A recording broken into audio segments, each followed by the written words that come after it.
আসসালামু আলাইকুম। 2020-2021 শিক্ষাবর্ষের একাদশ মানবিক বিভাগের শিক্ষার্থীরা, তোমাদের সকলকে আজকের ইতিহাস প্রথম পত্রের ক্লাসে স্বাগত জানাচ্ছি।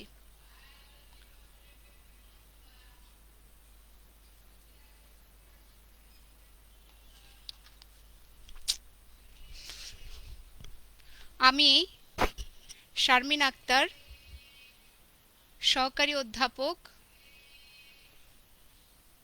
ইতিহাস বিভাগ, সরকারি বাংলা কলেজ।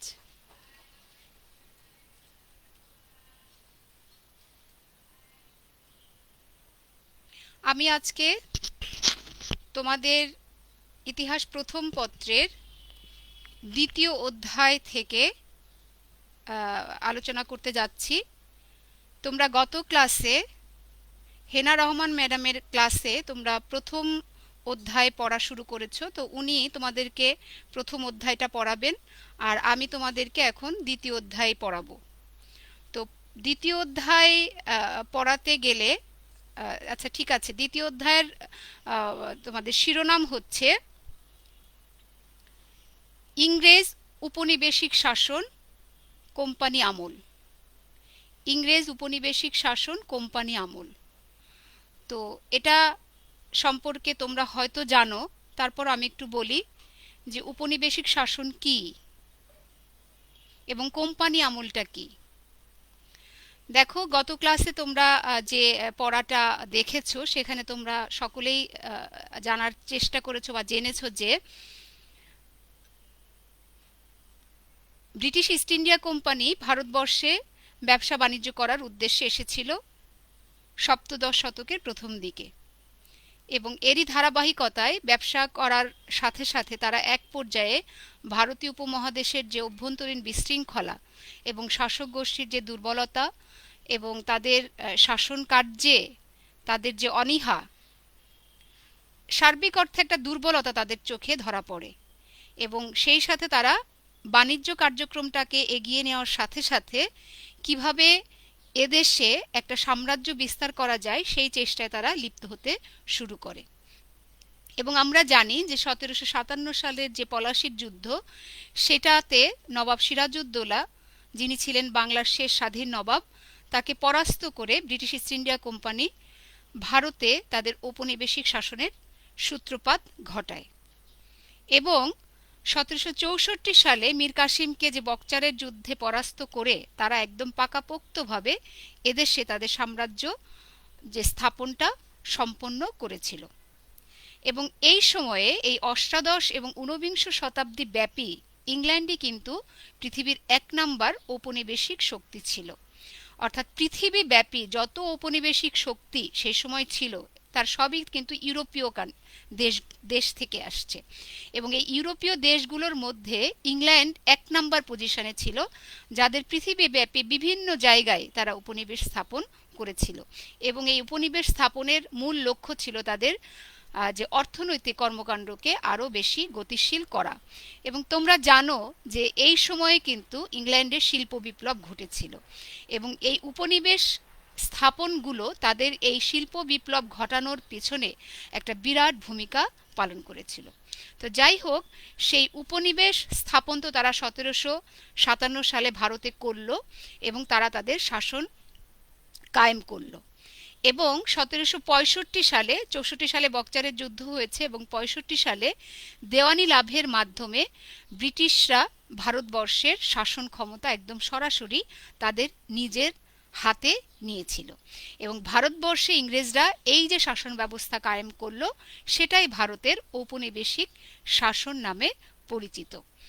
এবং এই ঔপনিবেশিক শাসন ব্যবস্থার প্রথম অংশ, অর্থাৎ প্রথম 100 বছর, আমরা জানি যে 1757 থেকে 1947 সাল পর্যন্ত ব্রিটিশরা ভারতকে প্রায় 200 বছর শাসন করেছিল। এই 200 বছরের প্রথম 100 বছর, অর্থাৎ 1757 থেকে 1857 সাল পর্যন্ত যে 100 বছর, এই সময়কে বলা হয় কোম্পানি আমল, যেটা কিনা তোমাদের দ্বিতীয় অধ্যায়ের তোমাদের পড়ার বিষয়বস্তু। কোম্পানি আমল, এই 100 বছরে কিন্তু ভারতের শাসন ক্ষমতা বা শাসন কার্য পরিচালনা করেছিল ব্রিটিশ ইস্ট ইন্ডিয়া কোম্পানি নামে, যারা কিনা ভারতে ব্যবসা করতে এসেছিল। এবং এই 100 বছর যখন শেষ হয় 1857 সালে, এর মধ্যে কিন্তু আমরা দেখেছি যে ব্রিটিশ ইস্ট ইন্ডিয়া কোম্পানির যে শাসন পদ্ধতি এবং তাদের যে শোষণ, জনগণের উপর যে অত্যাচার এবং জনগণকে যে মানে শোষিত করার যে ব্যবস্থাগুলো, তার বিরুদ্ধে কিন্তু এই 100 বছরে অনেক ব্রিটিশ বিরোধী আন্দোলন হয়েছিল। এবং 1857 সালে সিপাহী বিদ্রোহ হয়েছিল, যেটাকে ভারতের প্রথম জাতীয় বিপ্লব বা জাতীয় সংগ্রাম বলে অভিহিত করা হয়। সেই সিপাহী বিদ্রোহের মাধ্যমে ভারতবাসী ব্রিটিশদের হাত থেকে তাদের শাসন ক্ষমতা নিজেদের হাতে নেওয়ার চেষ্টা করেছিল। যদিও সেই সময় ভারতবাসী মানে সফলকাম হতে পারেনি, ব্রিটিশরাই জয়ী হয়েছিল। তো এই সময়ে ব্রিটিশ সরকার, অর্থাৎ ইংল্যান্ডের যে সরকার, তারা উপলব্ধি করলো যে ব্রিটিশ ইস্ট ইন্ডিয়া কোম্পানির মতন একটা কোম্পানি তারা ভারতে একটা উপনিবেশ স্থাপন করেছে এবং তারা সেটা পরিচালনা করছে, এবং তাদের বিভিন্ন কার্যক্রমে ভারতবাসী বিভিন্ন সমস্যার সম্মুখীন হচ্ছে।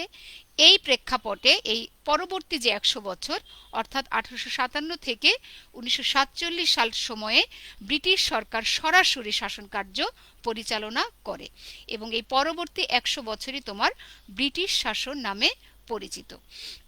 তো দ্বিতীয় অধ্যায়ের পড়ার বিষয় হচ্ছে কোম্পানি আমল, যেটার সময়কাল 1757 থেকে 1947 সাল পর্যন্ত। তার মধ্যে একটা অংশ, অর্থাৎ মানে কোম্পানির যে আধিপত্য বিস্তারের যে প্রচেষ্টা 1757 থেকে 1765 সাল পর্যন্ত, তোমরা এটা প্রথম অধ্যায়ে পড়ে ফেলছো। তো তার পরবর্তী যে অংশটুকু সেটাই আমরা দ্বিতীয় অধ্যায়ে পড়ব। এবং দ্বিতীয় অধ্যায়ে আমরা বেশ কজন গভর্নর জেনারেলের কার্যক্রম সম্পর্কে আলোচনা করব, যারা ব্রিটিশ ইস্ট ইন্ডিয়া কোম্পানির গভর্নর জেনারেল ছিলেন। তার মধ্যে আমরা নাম করতে পারি ওয়ারেন হেস্টিংস, তারপরে Lord Cornwallis, Lord Wellesley, Lord William Bentinck, Lord Hardinge এবং লর্ড ডালহৌসি। এই যে কয়েকজন গভর্নর জেনারেল, তাদের কার্যক্রম তোমার দ্বিতীয় অধ্যায়ে আমরা পড়ার চেষ্টা করব। তো দ্বিতীয় অধ্যায় শুরু করার আগে আমাদেরকে অবশ্যই এর আগের কিছু কথা আমাদের জানা দরকার, যেটা তোমাদের প্রথম অধ্যায়ের শেষাংশে আছে। সেখানে তোমরা পাবে দ্বৈত শাসন নামে একটা শব্দ। আমরা জানি যে 1757 সালে লর্ড ক্লাইভ তিনি পলাশির যুদ্ধে সিরাজউদ্দৌলাকে পরাস্ত করেছিলেন, এবং তিনি ব্রিটিশ ইস্ট ইন্ডিয়া কোম্পানির শাসন ব্যবস্থার যে ভিত্তি সেটা তিনি স্থাপন করেছিলেন।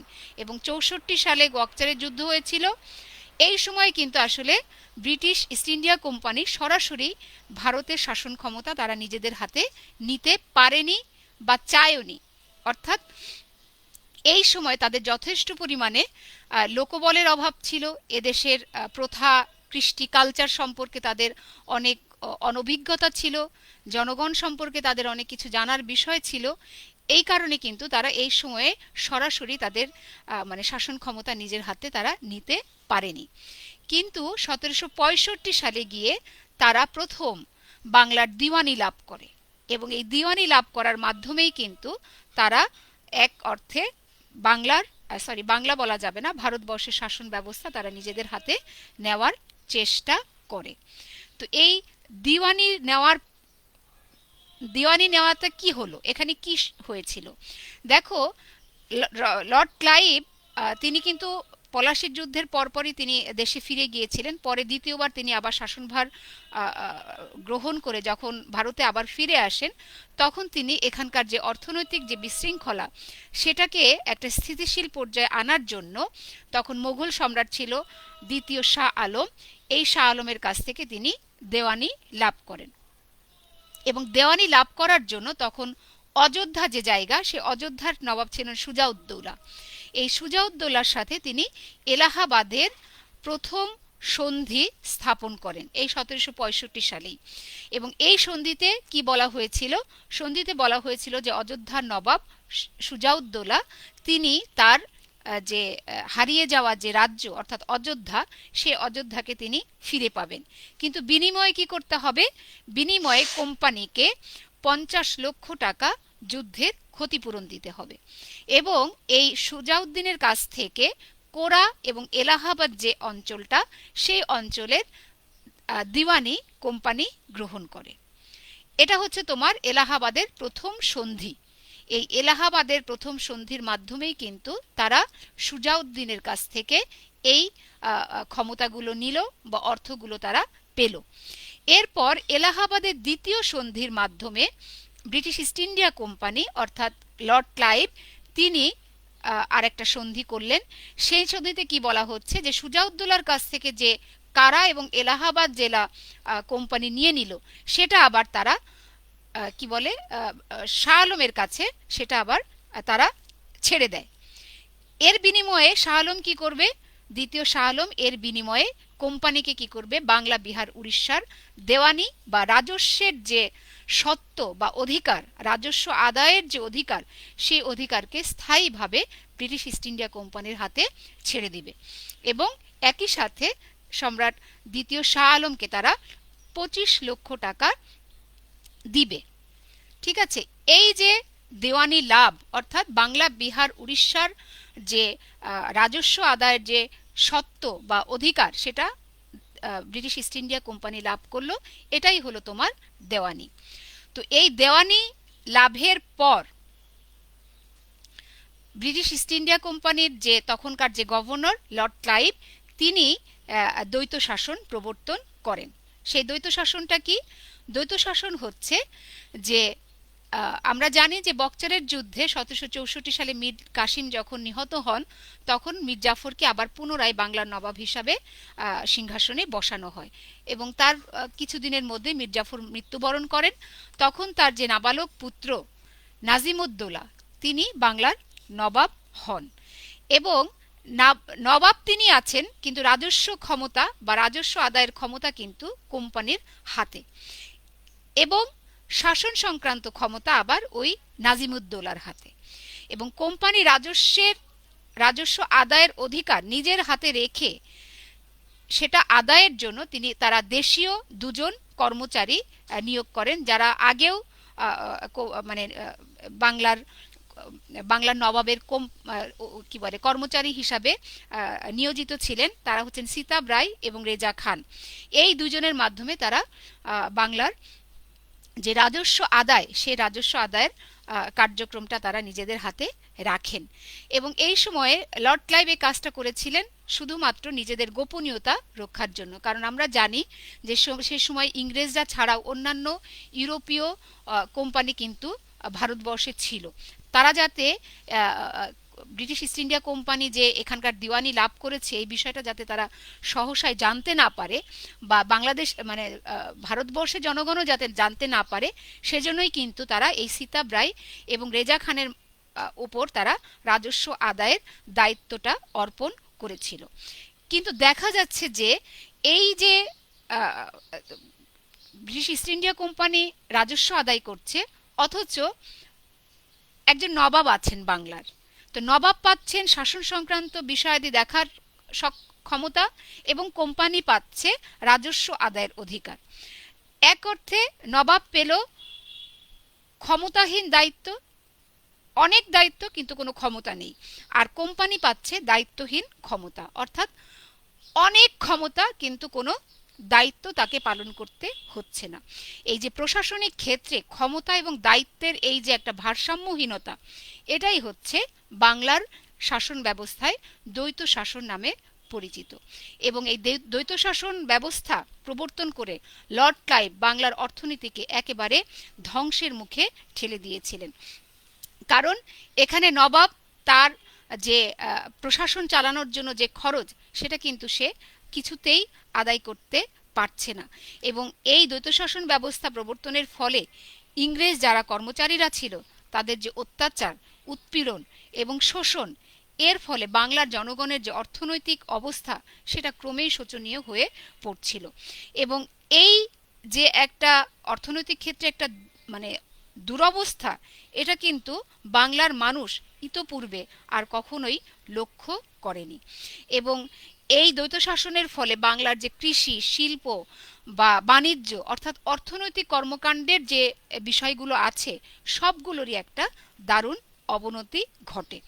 এবং বাংলার স্বাধীন নবাবী আমলে এখানে বহু বাইরের ব্যবসায়ী এবং পুঁজিপতি এদেশে পণ্য কিনতে আসতো। কিন্তু কোম্পানির এই যে দ্বৈত শাসন নীতির ফলে তারা যে একচেটিয়া বাণিজ্য ব্যবস্থা প্রবর্তন করে ব্রিটিশ ইস্ট ইন্ডিয়া কোম্পানির পক্ষে, এর ফলে কি হচ্ছে যে বাংলার, ভারতবর্ষের এবং ভারতের বাইরের থেকে যারা ব্যবসায়ীরা আসছে তারা বাণিজ্যে দারুণভাবে ক্ষতিগ্রস্ত হচ্ছে। এবং এই দ্বৈত শাসন ব্যবস্থায় লর্ড ক্লাইভ কর্তৃক প্রবর্তিত এই যে পদক্ষেপগুলো, সেগুলো বাংলার সামাজিক, অর্থনৈতিক, রাজনৈতিক যে শান্তি সমৃদ্ধি সেটা পুরোপুরি ধ্বংস করে দিয়েছিল। এবং নবাবের হাতে কোনো ক্ষমতা না থাকায় এখানকার শান্তি শৃঙ্খলাও নষ্ট হয়। গ্রাম বাংলায় চোর ডাকাত এদের একটা মানে খুব ভালো জোরদার কার্যক্রম লক্ষ্য করা যায়। এবং মানুষ তাদের জমি থেকে যে ফসল পাবে সেখান থেকে যে রাজস্ব দিবে, সেই রাজস্বটা পর্যন্ত তারা সরকারের কাছে জমা দিতে ব্যর্থ হচ্ছিল। এবং এখানে দেখা যায় যে তারা আস্তে আস্তে গ্রাম ছেড়ে অন্যদিকে চলে যেতে শুরু করে। এবং কোম্পানির লোকেরা এই যে ইচ্ছামতো রাজস্ব আদায় করত, অত্যাচার করত, এর ফলে যে দরিদ্র ছিল সে আরো বেশি দরিদ্র এবং অসহায় হয়ে পড়ছে। এবং এর সাথে দেখা যাচ্ছে যে 2 বছর অনাবৃষ্টি হয়েছিল, সে অনাবৃষ্টির দরুন আরো বেশি মানে ফসল উৎপাদনের ক্ষেত্রে আরো মানে অসুবিধা দেখা যায়। এবং তার ফলে বাংলা 1776 সালে এবং ইংরেজি 1770 সালে বাংলা এবং বিহারে একটা ভয়াবহ দুর্ভিক্ষ দেখা দেয়। এই দুর্ভিক্ষকে বলা হয় 76-এর মনন্তর, যেটা বাংলা সালের সাথে মিল করে রাখা হয়েছে, 1176 সনে হয়েছে, এজন্য এটাকে বলা হয় 76-এর মনন্তর। এবং এই যে 76-এর মনন্তর, এটা কিন্তু দ্বৈত শাসন প্রবর্তনের একটা চরম ফলাফল হিসাবে এসেছিল এবং একই সাথে দেওয়ানি লাভের কারণেও হয়েছিল। তো এই অবস্থার পরিপ্রেক্ষিতে এই যে তোমাদের স্ক্রিনে দেখো, তোমরা লর্ড ক্লাইভের একটা ছবি দেখছি। এর আগের ছবিতে আমরা ওই যে দ্বৈত শাসন সেটার যে নথি সেটার আমরা একটা ছবি দেখেছি। এখানে দেখো যে নবাব মোগল সম্রাট দ্বিতীয় শাহ আলমের কাছ থেকে যে ব্রিটিশ ইস্ট ইন্ডিয়া কোম্পানি যে দেওয়ানি লাভ করছে সেটার একটা ছবি। তো এই যে দ্বৈত শাসন, এই দ্বৈত শাসন ব্রিটিশ ইস্ট ইন্ডিয়া কোম্পানির জন্য একটা সুফল হয়তো এনেছিল, তাদের অর্থনৈতিক অনেক উন্নতি হয়েছিল, কিন্তু বাংলার ইতিহাসে এর কুফল ছিল অত্যন্ত খারাপ। হ্যাঁ, এবং এই খারাপের কারণেই কিন্তু লর্ড ক্লাইভকে ব্রিটিশ ইস্ট ইন্ডিয়া কোম্পানির যে ডাইরেক্টর সভা তারা তাকে দেশে অর্থাৎ ইংল্যান্ডে ফিরিয়ে নেয় এবং ওয়ারেন হেস্টিংসকে বাংলার পরবর্তী গভর্নর হিসাবে তোমার ভারতবর্ষে প্রেরণ করে। এখানে দেখো যে 76-এর মনন্তরের দুটো ছবি আছে, তোমাদের বইয়েও অনেক ছবি আছে, তোমরা বই কিনেছো নিশ্চয়ই এবং তোমরা সেটা দেখার চেষ্টা করবে।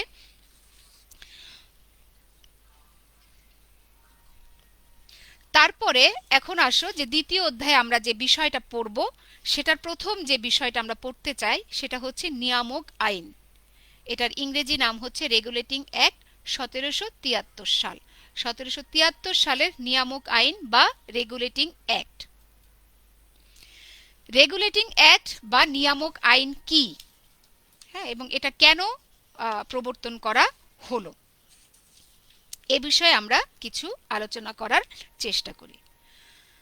দেখো, ভারতীয় উপমহাদেশে বাণিজ্য করার লক্ষ্যে যে ব্রিটিশ ইস্ট ইন্ডিয়া কোম্পানি এসেছিল এটা কিন্তু 1600 সালে ইংল্যান্ডে প্রতিষ্ঠা হয়েছিল এবং এর তোমার 24 জন পরিচালকের মধ্যে তখন কিন্তু ইংল্যান্ডের রানী প্রথম এলিজাবেথও ছিলেন। এবং পরবর্তীতে দেখা যাচ্ছে যে কোম্পানির অর্থাৎ ব্রিটিশ ইস্ট ইন্ডিয়া কোম্পানির একটা প্রতিদ্বন্দ্বী গ্রুপ হিসাবে মার্চেন্টস অফ লন্ডন নামে আরেকটা কোম্পানি ইংল্যান্ডে প্রতিষ্ঠা হয়। তো তারাও কিন্তু ভারতবর্ষে ব্যবসার উদ্দেশ্যে আগমন করে। তো একই দেশের দুটো বাণিজ্য গোষ্ঠী যদি বাণিজ্য করতে আসে তাহলে স্বাভাবিকভাবে তাদের মধ্যে একটা দ্বন্দ্ব দেখা দেয়। এরই পরিপ্রেক্ষিতে 1702 সালে এই ব্রিটিশ ইস্ট ইন্ডিয়া কোম্পানি এবং তোমার মার্চেন্টস অফ লন্ডন, এই দুটো কোম্পানি একত্রিত হয়ে ইউনাইটেড ইস্ট ইন্ডিয়া কোম্পানি বা ভারতবর্ষের যেটা বহুল আলোচিত ইস্ট ইন্ডিয়া কোম্পানি নামে সেটা প্রতিষ্ঠা লাভ করে। তো এই ইস্ট ইন্ডিয়া কোম্পানি একটা বেসরকারি প্রতিষ্ঠান, এটা তোমাদের মনে রাখতে হবে। এটাকে কিন্তু সরকারি কোনো প্রতিষ্ঠান না, এবং তারা হয়তো রানী এলিজাবেথের অনুমতি নিয়ে তারা এদেশে আসছে, কিন্তু তারা কিন্তু সরকারি নয়। বেসরকারি প্রতিষ্ঠান হওয়ায় এদের শাসন কার্য পরিচালনা করা হতো ডাইরেক্টরস সভার মাধ্যমে। কিন্তু সময়ের ধারাবাহিকতায় যখন ভারতবর্ষে কোম্পানির সাম্রাজ্য বৃদ্ধি পায়, তখন কিন্তু শাসন ক্ষেত্রে অনেক জটিলতা দেখা দেয়।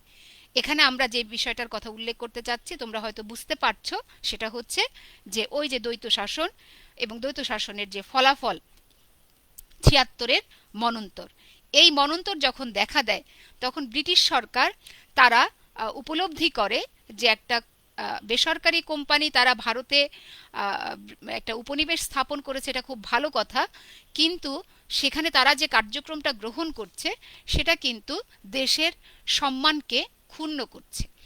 তো এই ভারতবর্ষে ব্রিটিশদের যে মর্যাদা, সেই মর্যাদা যাতে অক্ষুণ্ণ রাখা যায়, সেজন্য সেই সময়কার যিনি ব্রিটিশ প্রধানমন্ত্রী ছিলেন লর্ড নর্থ, এই লর্ড নর্থ তিনি রেগুলেটিং অ্যাক্ট 1773 প্রণয়ন করেন এবং এই আইনের মেয়াদ ধরা হয় 20 বছর, অর্থাৎ 1773 সালে এই আইনের মেয়াদটা শেষ হবে, এটা বলা হয়েছিল।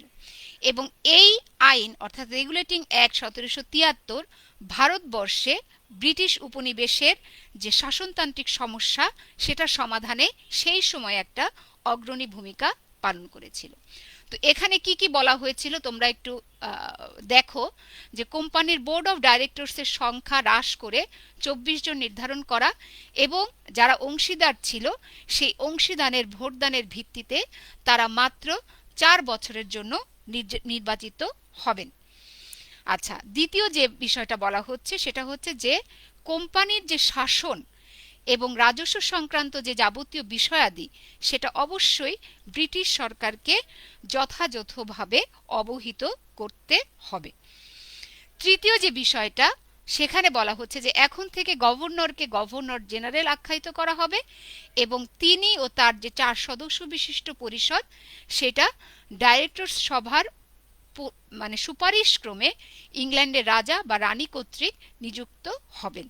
অর্থাৎ তোমরা লর্ড ক্লাইভ যিনি প্রথম বাংলার গভর্নর, তিনি কিন্তু ছিলেন গভর্নর, আর এখন থেকে যারা আসবে ভারতে তাদেরকে বলা হচ্ছে গভর্নর জেনারেল। এবং এই গভর্নর জেনারেল ইংল্যান্ডের রানী বা রাজাই নিযুক্ত করবেন, তবে সেখানে ডাইরেক্টর সভার একটা সুপারিশ থাকতে হবে। 4 নম্বর যে বিষয় সেখানে বলা হচ্ছে যে বোম্বাই এবং মাদ্রাজ প্রেসিডেন্সির উপর এই যে গভর্নর জেনারেল তিনি এবং তার যে কাউন্সিল, সেই কাউন্সিলকে যুদ্ধ বা শান্তি স্থাপনের ব্যাপারে একটা ক্ষমতা দেওয়া হবে। আচ্ছা, 5 নম্বর যে বিষয়টা সেখানে বলা হচ্ছে যে একটা সুপ্রিম কোর্ট প্রতিষ্ঠা হবে ফোর্ট উইলিয়ামে, এবং সেখানে একজন বিচারপতি এবং 3 জন সাধারণ বিচারপতি নিয়ে একটা সুপ্রিম কোর্ট প্রতিষ্ঠার কথা বলা হয়। এবং এই যে নিয়ামক আইন অনুযায়ী ওয়ারেন হেস্টিংস, যিনি কিনা বাংলার শেষ গভর্নর এবং একই সাথে তিনি বাংলার প্রথম গভর্নর জেনারেল, এই নিয়ামক আইন অনুযায়ী ওয়ারেন হেস্টিংস বাংলার প্রথম গভর্নর জেনারেল নিযুক্ত হন এবং তার শাসন পরিষদের আরও 4 জন যে সদস্য তারা হচ্ছেন ক্লেভারিং, কর্নেল মনসন, রিচার্ড বারওয়েল এবং স্যার ফিলিপ পি ফ্রান্সিস। এবং এই যে সুপ্রিম কোর্ট প্রতিষ্ঠার কথা বলা হয়েছে সেখানে প্রথম যিনি প্রধান বিচারপতি তার নাম হচ্ছে স্যার এলিজা ইম্পে। ঠিক আছে, তো এই যে 1773 সালের রেগুলেটিং অ্যাক্ট এটা সেই সময় ভারতবর্ষে যে শাসনতান্ত্রিক সমস্যা, সেই সমস্যা সমাধানে একটা গুরুত্বপূর্ণ অবদান রেখেছিল। এবং এটা ছিল মূলত British east India company, British parliament এবং ভারতীয়দের মধ্যে একটা আপোষ নামা। এবং এই আইনের মাধ্যমে বিচার এবং কার্যনির্বাহক যে ক্ষমতাগুলো সেগুলোকে সুনির্দিষ্ট করা হয়েছে। হ্যাঁ, এবং একটা ভারতবর্ষে একটা নতুন প্রশাসনিক ব্যবস্থার যে ভিত্তি রচিত হয়েছে। দেখো, আমাদের বাংলাদেশে এখন যে প্রশাসনিক যে সিস্টেমগুলো প্রচলিত, এগুলো কিন্তু মূলত এখান থেকেই আসছে। অর্থাৎ অনেক আগে এটা প্রতিষ্ঠা হয়েছিল এবং তারই ধারাবাহিকতায় অনেক পরিমার্জনের মাধ্যমে এখন আমরা আমাদের প্রশাসনিক কার্যক্রমগুলো পরিচালিত করছি। তো রেগুলেটিং অ্যাক্টের কিন্তু অনেকগুলো আবার ভুলও ত্রুটিও ছিল, এটাকে আমরা একেবারে পুরোপুরি ত্রুটি মুক্ত বলতে পারি না। তারপরও সেই সময়ের জন্য এই রেগুলেটিং অ্যাক্টটা অনেক বেশি কার্যকর হয়েছিল।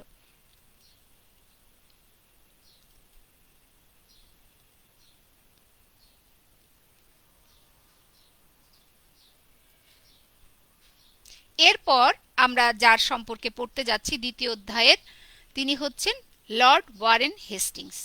তার সময়কাল হচ্ছে ভারতে 1772 থেকে 1785 সাল পর্যন্ত। একটু আগে আমি যেটা বলেছি যে লর্ড ক্লাইভ যখন দেশে ফিরে যান, দ্বৈত শাসনের যে ফলাফলের প্রেক্ষিতে তাকে দেশে ফিরিয়ে নেওয়া হয়, সেই সময় লর্ড ওয়ারেন হেস্টিংসকে বাংলার গভর্নর হিসাবে নিযুক্ত করা হয় গভর্নর হিসাবে। এবং যখন কিনা 1773 সালে রেগুলেটিং অ্যাক্ট পাশ করা হয়, তখন থেকেই এই ওয়ারেন হেস্টিংস গভর্নর জেনারেল হিসাবে তিনি অভিষিক্ত হন। তো ব্রিটিশ ভারতের ইতিহাসে এই ওয়ারেন হেস্টিংসের যে সময়কাল, অর্থাৎ 1772 থেকে 1785 সাল পর্যন্ত, একটা খুবই গুরুত্বপূর্ণ অধ্যায় হিসাবে আমরা মনে করি। এবং খুব অল্প বয়সে ওয়ারেন হেস্টিংস তিনি ভারতে একজন সামান্য কর্মচারী হিসাবে এসেছিলেন। এবং তিনি কিন্তু এর আগেও ভারতে এসেছেন, যে যখন কিনা নবাব সিরাজউদ্দৌলা তোমার কলকাতা অভিযান করেছিলেন, কাশিমবাজার অভিযান, সেই সময় তিনি এই ব্রিটিশ ইস্ট ইন্ডিয়া কোম্পানির একজন কর্মচারী হিসাবে ছিলেন। এবং সেই সময় কিন্তু অনেকের সাথে তিনিও বন্দী হয়েছিলেন এবং 1764 সালে তিনি মুক্তি লাভ করে দেশে ফিরে যান। এবং পরবর্তীতে 72 সালে তিনি ভারতবর্ষের গভর্নর নিযুক্ত হন। এবং পার্লামেন্টে রেগুলেটিং অ্যাক্ট 1773 পাশ হওয়ার পর 1774 সাল থেকে তিনি বাংলার প্রথম গভর্নর জেনারেল হিসাবে অধিষ্ঠিত হন। সেই হিসাবে তিনি কিন্তু ভারতের প্রথম গভর্নর জেনারেল। আচ্ছা, এরপর আসো যে গভর্নর জেনারেল হিসাবে ওয়ারেন হেস্টিংসে ভারতে আসার পর তার সামনে কি কি সমস্যা তিনি লক্ষ্য করেন। তার সামনে অনেক সমস্যা তখন এসে দাঁড়ায়, কারণ তার অব্যবহিত আগেই কিন্তু সেই দিওয়ানি লাভ বা দ্বৈত শাসন, তার ফলাফলগুলো আমাদের সামনে চলে আসছে। তো ভারতবর্ষে শাসন ক্ষমতায় অধিষ্ঠিত হয়ে তিনি বেশ কিছু সমস্যার সম্মুখীন হয়েছিলেন, যার মধ্যে একটা হচ্ছে যে 76-এর দুর্ভিক্ষে, অর্থাৎ 1176 সালের যে মহা দুর্ভিক্ষ, সেই দুর্ভিক্ষে কিন্তু বাংলার 3 ভাগের 1 ভাগ মানুষ মারা গিয়েছিল। ফলে বাংলার যে অনেক গ্রাম এবং সবুজ প্রান্তর, এটা উজাড় হয়ে যায় এবং উর্বর ভূমি একটা পতিত ভূমিতে পরিণত হয়েছিল। দ্বিতীয় যে বিষয়টা, সেটা হচ্ছে লর্ড ক্লাইভের প্রবর্তিত যে দ্বৈত শাসন, সেটার ফলে দেশে প্রশাসনিক জটিলতার সৃষ্টি হয়, এখানকার অর্থনৈতিক মেরুদণ্ড ভেঙে যায় এবং রাজকোষ শূন্য হয়ে পড়ে। তৃতীয় যে বিষয়টা, সেটা যে প্রশাসনিক দুর্বলতার জন্য কোম্পানির যারা কর্মচারীরা ছিল তারা অতিরিক্ত পরিমাণ দুর্নীতিপরায়ণ হয়ে ওঠে এবং তারা ব্যক্তিগত স্বার্থে ব্যবসা বাণিজ্য এবং মানে একটা অসাধু উপায়ে তারা কিভাবে অর্থ উপার্জন করবে সেই চেষ্টায় তারা সবসময় লিপ্ত হয়ে থাকত। 4 নম্বর যে সমস্যাটা, সেটা হচ্ছে যে সেই সময় দাক্ষিণাত্যে মারাঠা শক্তির উত্থান ব্রিটিশ শক্তির জন্য একটা হুমকি হিসাবে দেখা দেয়।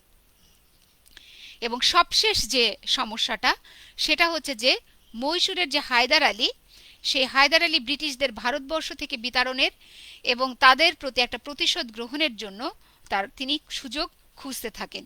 এবং এইরকম একটা মানে চতুর্দিক থেকে একটা বিপদ সংকুল অবস্থার মধ্যে ব্রিটিশ ওয়ারেন হেস্টিংস বাংলার শাসনভার গ্রহণ করেছিলেন।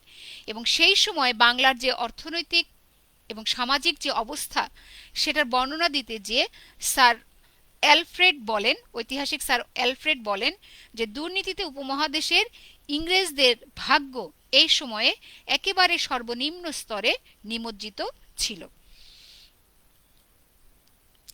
তো ওয়ারেন হেস্টিংসের সামনে অনেক অনেক সমস্যা এসে দাঁড়ালো। তো এর পরিপ্রেক্ষিতে তিনি কি কি পদক্ষেপ গ্রহণ করেছিলেন, আসো আমরা এখন সেগুলো নিয়ে আলোচনা করার চেষ্টা করি। তো ওয়ারেন হেস্টিংস তার যে নীতি, সেই নীতিগুলোকে আমরা দুটো ভাগে ভাগ করতে পারি। একটা হচ্ছে অভ্যন্তরীণ নীতি এবং আরেকটা হচ্ছে পররাষ্ট্রনীতি। ওয়ারেন হেস্টিংস ভারতবর্ষে দায়িত্ব গ্রহণ করে যে অভ্যন্তরীণ যে সমস্যা সেগুলোর দিকে তিনি প্রথম আলোকপাত করেন, দৃষ্টি দেন, এবং তার যে সংস্কারগুলো তিনি এই পরিপ্রেক্ষিতে করেন সেটা কিন্তু উপমহাদেশের যে শাসনতান্ত্রিক ইতিহাস সেটাতে একটা বিশেষ স্থান দখল করে আছে। প্রথম যে পদক্ষেপ সেটা তিনি করেছিলেন যে দ্বৈত শাসনকে তিনি বাতিল করেছিলেন। ক্লাইভ প্রবর্তিত দ্বৈত শাসনের কুফলে বাংলায় ইংরেজদের যে মর্যাদা সেটা যে একটা সর্বনিম্ন স্তরে নেমে এসেছিল সেটার জন্য তিনি এটাকে বাতিল করেন। এবং 1772 খ্রিস্টাব্দে জনগণের উপর অত্যাচারের অভিযোগে হেস্টিংস বাংলা এবং বিহারের যে ডেপুটি নবাবের পদ দুটো বাতিল করে রাজস্ব এবং দেওয়ানি সংক্রান্ত সকল দায়িত্ব কোম্পানির সরাসরি অধীনে নিয়ে আসেন। এবং ইংরেজদের রাজস্ব আদায়ের দায়িত্বে নিয়োজিত যে দুজন ব্যক্তি ছিল, সীতাব রায় এবং রেজা খান, আমরা আগেই যাদের নাম করেছি, বাংলার রেজা খান এবং বিহারের সীতাব রায়, তাদেরকে তিনি পদচ্যুত করেন এবং তাদেরকে বিচারের আওতায় নিয়ে আসেন। ওয়ারেন হেস্টিংসের একটা খুব গুরুত্বপূর্ণ সংস্কার হচ্ছে রাজস্ব সংস্কার। এবং এখানে তিনি কালেক্টর নামে একটা কর্মচারীর নিয়োগ করেছিলেন এবং ইংরেজ কর্মচারী ছিল এরা। কালেক্টর উপাধিধারী ইংরেজ কর্মচারীদের হাতে রাজস্ব আদায়ের দায়িত্ব তিনি অর্পণ করেন এবং যাতে করে এই রাজস্ব আদায়ে দুর্নীতি দমন করা যায় এবং সুষ্ঠু পরিচালনা করা যায় সেজন্য তিনি যে রাষ্ট্রীয় কোষাগার সেটা তিনি মুর্শিদাবাদ থেকে কলকাতায় স্থানান্তর করেন।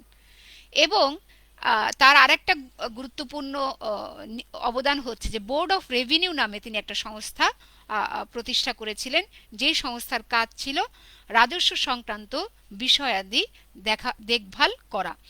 এবং তিনি আরেকটা কাজ করেন, পাঁচশানা বন্দোবস্ত তিনি প্রবর্তন করেছিলেন। এই পাঁচশানা বন্দোবস্ত কি? যেহেতু বাংলার তখন রাজস্ব আদায়ের মূল উৎস ছিল ভূমি, কিন্তু বাংলার ভূমি সম্পর্কে তিনি তখনও পর্যন্ত তার অত জ্ঞান হয়নি বা জানাশোনা হয়নি। সে কারণে মানে কৃষকদের কাছ থেকে তিনি কি পরিমাণ রাজস্ব আদায় করবেন সেটা জানার জন্য তিনি একটা মানে কি বলে নিলামে চড়িয়েছিলেন জমি। হ্যাঁ, এক একটা জমিদারির যে জমিগুলো ছিল সেটা নিলামে চড়িয়ে উচ্চ হারে রাজস্ব আদায়ে তিনি উদ্যোগী হয়েছিলেন এবং এটাতে তিনি 5 বছরের জন্য এক একটা জমিকে ইজারা প্রদান করেছিলেন এবং এই ব্যবস্থায় বাংলার ইতিহাসে পাঁচশানা বন্দোবস্ত নামে পরিচিত। হ্যাঁ, এগুলো তার যে প্রশাসনিক যে সংস্কার। আরেকটা বিষয় আছে যে অর্থনৈতিক সংস্কার। অর্থনৈতিক সংস্কারের ক্ষেত্রে তিনি যে দুর্ভিক্ষ কবলিত যে বাংলার যে অর্থনৈতিক অবস্থা সেটা থেকে যাতে উত্তরণ করা যায় সেজন্য তিনি বেশ কিছু পদক্ষেপ গ্রহণ করেছিলেন। তিনি মোগল সম্রাট শাহ আলমকে যে 26 লক্ষ টাকা যে ভাতা দেওয়া হতো, যেটা ক্লাইভ দিচ্ছিল, সেই ভাতাকে তিনি বন্ধ করে দেন এবং যেটা কিনা তোমার অযোধ্যার নবাবের কাছ থেকে নিয়ে ক্লাইভ শাহ আলমকে দিয়েছিল, সেই এলাহাবাদ এবং কারা, সেই দুইটা জেলা আবার তিনি শাহ আলমের কাছ থেকে নিয়ে নবাব নবাব সুজাউদ্দৌলার কাছে আবার দিয়ে দেন এবং সেখানে তিনি 50 লক্ষ টাকার বিনিময়ে এটাকে দান করেন। এবং বাংলার নবাবের যে বাৎসরিক বৃত্তি সেটা 32 লক্ষ টাকা থেকে কমিয়ে 16 লক্ষ টাকায় নির্ধারণ করেন। দেখো, বাংলার নবাব, মুঘল সম্রাটও ভারতবর্ষের, এখানকার জমি জমাও তাদের, অথচ ব্রিটিশ ইস্ট ইন্ডিয়া কোম্পানি এখানকার যে জমিদারি বা দিওয়ানি লাভের যে সত্ত্ব, সেগুলো যখন যার সাথে ইচ্ছা তার সাথে তারা করতে পারছে। এবং এগুলো কিন্তু এদেশের মানুষের যে চরম দুর্বলতা, প্রশাসনিক দুর্বলতা, শাসন কার্য করার যে অক্ষমতা, সেগুলোর কারণেই কিন্তু ব্রিটিশ ইস্ট ইন্ডিয়া কোম্পানি এটা করতে পেরেছিল। এবং অযোধ্যার নবাবের কাছ থেকে তিনি একটা অনৈতিক কাজ করেছিলেন, যে 40 লক্ষ টাকার বিনিময়ে রোহিলা যুদ্ধে তিনি ব্রিটিশ সৈন্য ভাড়া দিয়েছিলেন। এবং এভাবে তিনি তখন যে কোম্পানির যে অর্থনৈতিক অবস্থা যে একটা খারাপ দিকে ছিল, সেটা থেকে উত্তরণের জন্য তিনি সাধু অসাধু যাই বলো না কেন, ভালো খারাপ যেভাবেই পারেন তিনি সেভাবে অর্থ সংগ্রহ করার চেষ্টা করেছেন।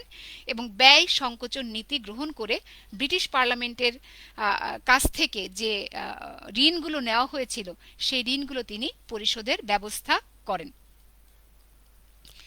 এরপর আসো যে ওয়ারেন হেস্টিংসের যে পররাষ্ট্রনীতি। পররাষ্ট্রনীতি দেখো, তিনি প্রথম গভর্নর জেনারেল ছিলেন এবং তিনি পররাষ্ট্র বা সীমান্ত নীতি বিষয়ে তিনি বেশ কিছু পরিবর্তন সাধন করেছিলেন।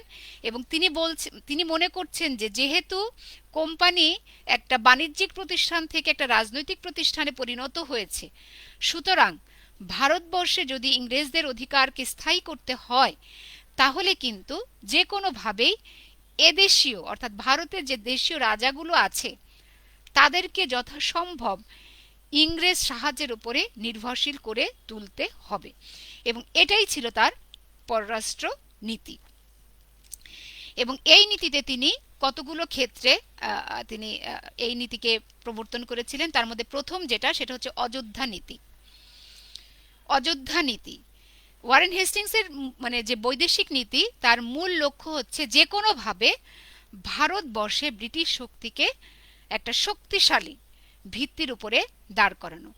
এবং এজন্য যাতে মারাঠা আক্রমণ, সম্ভাব্য যে মারাঠা আক্রমণ, সেটা যাতে প্রতিহত করা যায়, সেজন্য অযোধ্যাকে তিনি ঢাল হিসাবে ব্যবহার করতে চেষ্টা করেন।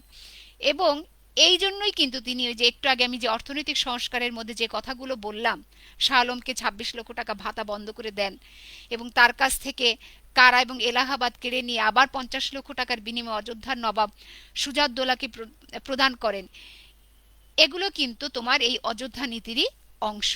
এবং এই অযোধ্যা নীতির যে সন্ধি করা হয়েছিল সেটার নাম হচ্ছে বারাণসীর সন্ধি। এবং এই সন্ধিতে ওয়ারেন হেস্টিংস আরও মানে শর্ত জুড়ে দেন যে প্রয়োজন বোধে ব্রিটিশ সৈন্য অযোধ্যার যে নবাব, সেই নবাবকে সাহায্য করবে। তবে এখানে কথা আছে যে অযোধ্যার নবাবকে এই ব্রিটিশ সৈন্যদের জন্য যে অর্থ ব্যয় হবে, সেই ব্যয়ভার গ্রহণ করতে হবে। এবং বারাণসী সন্ধির ফলেই কিন্তু পরবর্তীতে আমরা যে দ্বিতীয় যে টপিকটা রোহিলা যুদ্ধ 1774, সেটা লক্ষ্য করি। রোহিলা যুদ্ধ, রোহিলা কোথায়? রোহিলা যুদ্ধ ওয়ারেন হেস্টিংসের সময় একটা খুব গুরুত্বপূর্ণ ঘটনা। বর্তমান যে উত্তরপ্রদেশ, এই প্রদেশের যে উত্তর পশ্চিম অংশ, সেটাই কিন্তু রোহিলা নামে পরিচিত। এবং এখানে যারা মানে জনগণ ছিল, তারা রোহিলা আফগান নামে পরিচিত ছিল। এবং সেই সময় এখানকার শাসক ছিলেন রোহিলা সর্দার হাফিজ রহমত। এবং এই হাফিজ রহমত মারাঠাদের ভয়ে তিনি অযোধ্যার যে নবাব, সেই নবাবের সাথে একটা তিনি চুক্তি করেছিলেন। চুক্তিতে বলা হয়েছিল যে মারাঠাদের বিরুদ্ধে যদি অযোধ্যার নবাব রোহিলাদেরকে সাহায্য করে, তাহলে রোহিলারা কি করবে? অযোধ্যার নবাবকে 40 লক্ষ টাকা প্রদান করবে। তো দেখা যাচ্ছে যে মারাঠা যারা ছিল তারা কিন্তু রোহিলাকে আক্রমণ করেছিল, কিন্তু কোনো একটা কারণে এই মারাঠারা এই হঠাৎ করে এই যুদ্ধটা তারা বন্ধ করে দেয়। তো তখন অযোধ্যার যিনি নবাব, তিনি রোহিলার যে সর্দার হাফিজ রহমত, তার কাছে তিনি তার প্রাপ্য যে 40 লক্ষ টাকা, সেই টাকাটা দাবি করেন।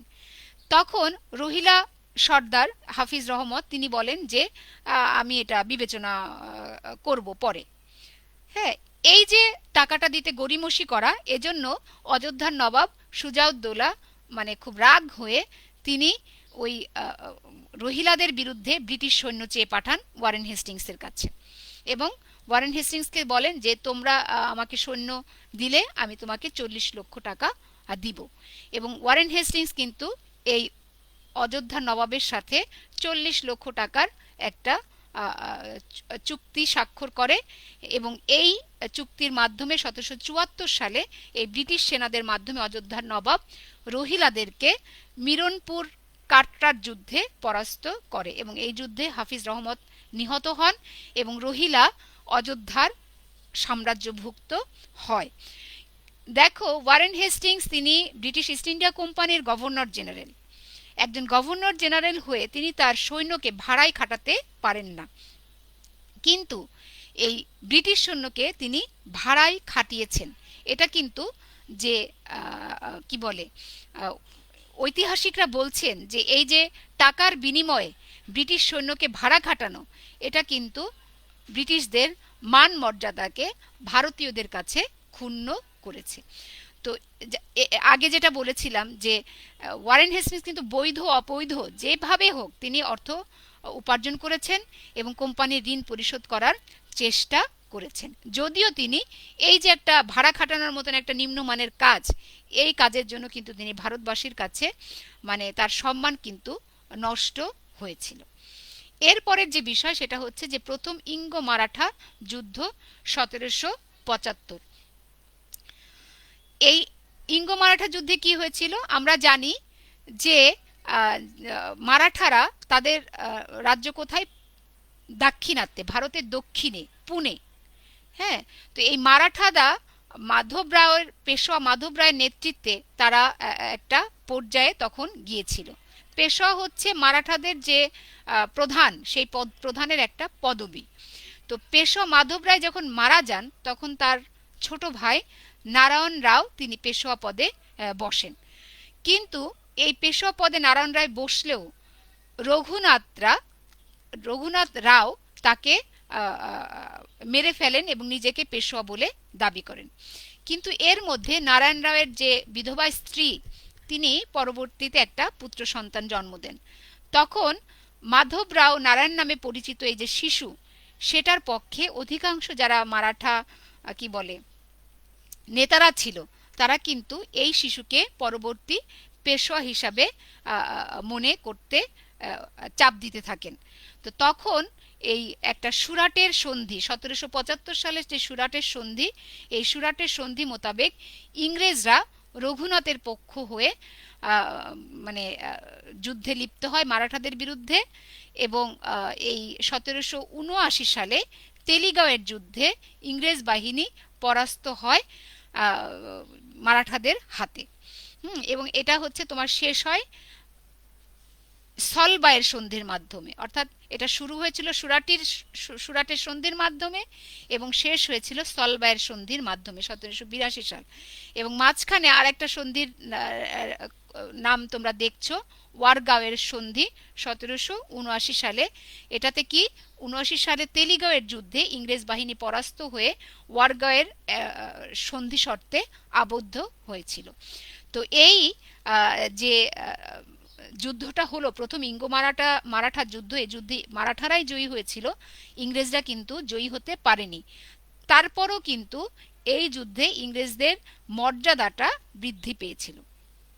হ্যাঁ, এবং এই যুদ্ধে তাদের অর্থ নষ্ট হয়েছিল, ব্যয় হয়েছিল সত্যি, কিন্তু মারাঠাদের মতন একটা খুব শক্তিশালী একটা গ্রুপের সাথে তারা কিন্তু তাদেরকে আর 20 বছরের মধ্যে আর যুদ্ধ করতে হয়নি। হ্যাঁ, এটা কিন্তু একটা বিরাট বিষয়। তো এই ছিল তোমার ওয়ারেন হেস্টিংসের যে কার্যক্রম, তিনি ক্ষমতায় এসে তার প্রাথমিক যে অসুবিধা এবং তার অভ্যন্তরীণ নীতি এবং পররাষ্ট্র নীতি। তো এখান থেকে আমি তোমাদেরকে কিছু প্রশ্ন দিতে চাই, সেটা হচ্ছে যে তোমরা খুব ভালো করে নিয়ামক আইন 1773টা পড়বে, এখানে অযোধ্যা নীতি বলতে কি বোঝায় সেটা পড়বে। তারপরে তোমরা যে এখানে কতগুলো ছোট ছোট এমসিকিউ প্রশ্ন আছে, যেরকম ভারতবর্ষের প্রথম গভর্নর জেনারেল কে ছিলেন, তারপরে তোমার কি বলে ভারতের প্রথম আহ, প্রধান বিচারপতি কে ছিলেন, তারপরে তার যে ওয়ারেন হেস্টিংসের যে সংস্কার, সেখানে তোমার যে বিচার বিভাগকে, এটা বোধহয় আমি বলি নাই, বিচার বিভাগকে তিনি রাজস্ব এবং রাজস্ব বিভাগ থেকে তিনি আলাদা করেছিলেন এবং দেওয়ানি এবং ফৌজদারি আদালত তিনি স্থাপন করেছিলেন। অর্থাৎ ভারতবর্ষের যে বিচারিক যে আদালত, সেটা কিন্তু স্থাপন হলো কার মাধ্যমে? ওয়ারেন হেস্টিংসের মাধ্যমে। এ সম্পর্কেও তোমাদেরকে এখানে পড়তে হবে।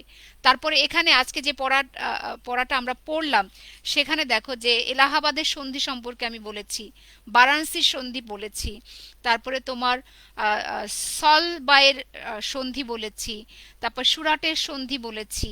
তো এই বিষয়গুলো তোমাদেরকে অবশ্যই পড়তে হবে, এবং এগুলো যদি ছোট ছোট বিষয়গুলো যদি তুমি এখন থেকেই পড়ো, তাহলে তোমার পরবর্তীতে এই প্রথম থেকে যদি তুমি এগুলো খুব খুঁটিনাটি বিষয়গুলো পড়ে ফেলতে পারো, তাহলে পরবর্তীতে তোমার জন্য মানে আগিয়ে থাকা অনেক বেশি সহজ হবে। অনেকেই ইতিহাস প্রথম এবং দ্বিতীয় পত্র বইয়ের নাম এবং লেখকের নাম চেয়েছো। আসলে আমরা তো এই সময়ে কোনো স্পেসিফিক কোনো লেখকের নাম বলতে পারি না। বাজারে তোমরা 10 পর্যন্ত বোর্ডের বই পড়েছো, কিন্তু এখন ইন্টারমিডিয়েট লেভেলে বাজারে বহু বই আছে যেগুলো তোমার এনসিটিবি কর্তৃক অনুমোদিত। এই এনসিটিবি কর্তৃক অনুমোদিত ইতিহাস প্রথম এবং দ্বিতীয় পত্রের বহু বই আছে। তোমরা একটুখানি দেখবে, দেখে তোমার যেই বইটা বেশি ভালো মনে হয়, পড়তে সুবিধা মনে হয়, সেটা তোমরা কিনতে পারো। এবং এখনই তোমাদের বইটা কিনে ফেলা ভালো, না হলে দেরি হয়ে যাচ্ছে। এবং বইটা কিনে এখনই তোমরা লেখাপড়াটা চালু রাখো। আচ্ছা, আর যেটা বলতে চাই, নেক্সট ক্লাসে আবার তোমাদের সাথে কথা হবে। তো সেই পর্যন্ত তোমরা সকলে ভালো থাকো, সুস্থ থাকো, দরকার ছাড়া ঘরের বাইরে না যাবে না, এবং স্বাস্থ্যবিধি মেনে তোমরা চলাফেরা করবে, আমরা সেটাই আশা করি। এবং বাড়িতে আছো, লেখাপড়াটা মনোযোগ দিয়ে করো, সেই আশাবাদ ব্যক্ত করে সকলকে ধন্যবাদ জানিয়ে আজকে শেষ করছি। ধন্যবাদ।